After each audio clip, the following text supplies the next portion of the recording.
Good morning on this new day and this new week. I don't know if you're any good at swimming. I was never great at it, but one thing I was good at was swimming underwater. Not as good as my father.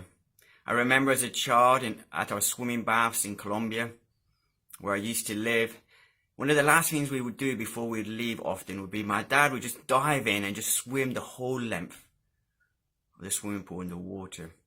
As I got older, I could do that. I could never dive in just because when I dived in, I could never dive really well and I'd lose all my air on entering.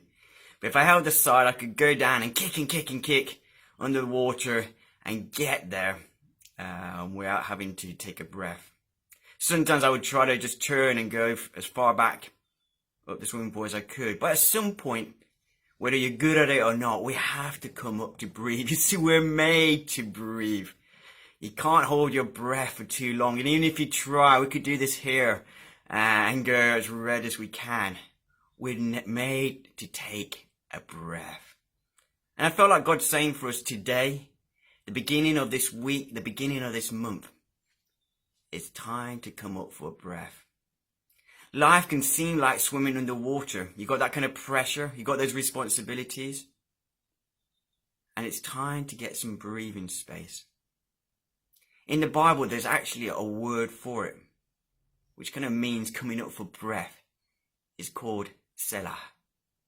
The word Selah occurs in the Psalms. For example, it occurs 3 times in Psalm 3, after verses 2, verses 4, and at the end of the Psalm.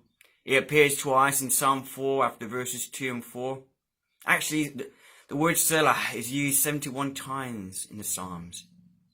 And it kind of means stop, to ponder, to think, to catch your breath, to come up for air. Here's one example, Psalm 73.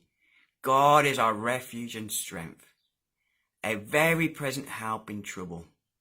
Therefore we will not fear though the earth gives way, though the mountains be moved into the heart of the sea, though its waters roar and foam, though the mountains tremble at its swelling. Selah. Just to breathe.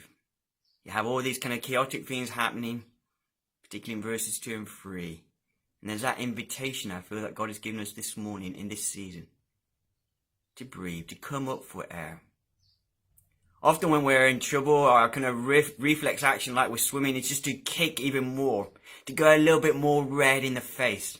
Try to fix our problems. Try to push through.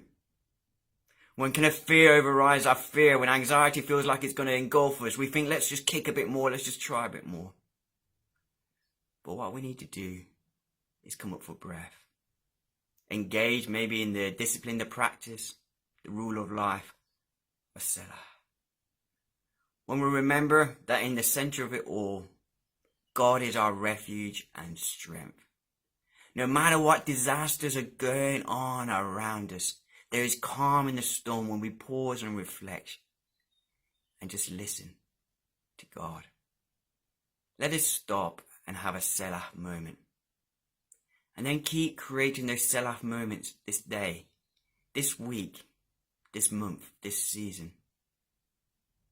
Maybe just take a breath right now.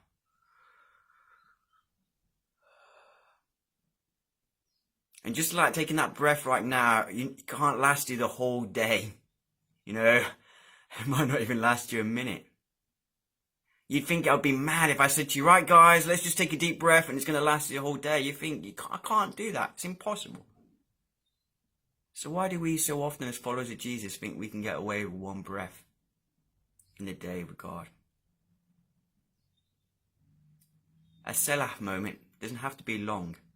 It can be as short as a physical breath, but it is life-giving and life-changing.